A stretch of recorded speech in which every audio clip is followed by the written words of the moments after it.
good day and welcome to Lena Media TV News. I am Victoria broadcasting from Canada and these are the headlines for today's stories. Delivery of humanitarian assistance in Tigray. Eastern African countries agreed to work together on security issues.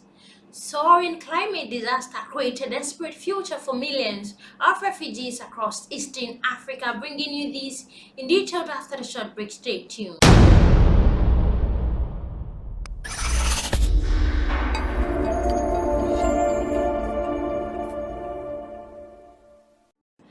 Hello and welcome back from that short breakdown news in detail. Delivery of humanitarian assistance in Tigray. The United States welcomed the arrival today of a truck convoy carrying over 1,700 metric tons of life-saving humanitarian assistance in Tigray.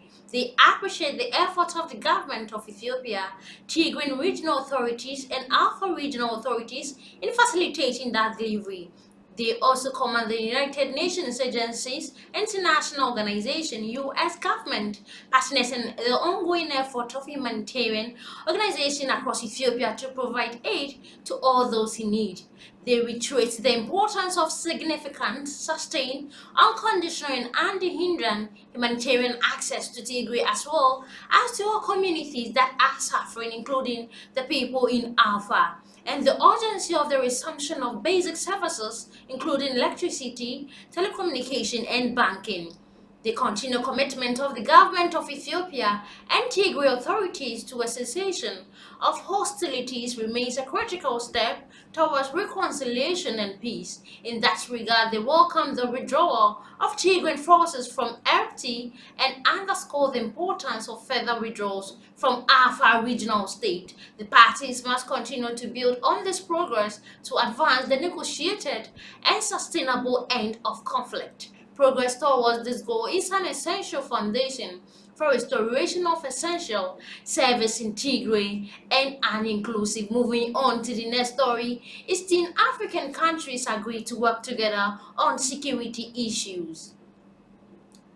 The East African military intelligence institutions have agreed to work together on security issues in the region. East African Defense Intelligence Forum was held in Addis Ababa with the participation of Ethiopia, Sudan, South Sudan, Uganda, Tanzania, Somalia, and Djibouti. The countries agreed to work together as border protection, cyber social media, social issues as well as environmental protection, youth and unemployment, and fighting terrorists and anti-peace forces with a view to building peaceful and stable Africa. In addition to security issues, participants have exchanged experiences in the field and visited the Defense Force headquarters, information network security agencies, and the Ethiopian Artificial Intelligence Institute. The participants have acknowledged the success and contribution of Ethiopia in hosting the forum. Moving on to the last story, soaring climate disasters create desperate future for millions of refugees across Eastern Africa. Millions of displaced families across Eastern Africa will fall deeper into hunger as food ration due to humanitarian resources being stretched to the limit as the world grapple with a toxic cocktail of conflict, climate shocks, and COVID-19 combined with spiraling cost of food and fuel. The UN Refugee Agency and the UN World Food, despite effort to make resources stretch through prosperity schemes, meaning food assistance is prioritized for the most vulnerable families. The sheer number of refugees in need of support has grown along with the gap between resources and needs. In the past decade, the number of refugees in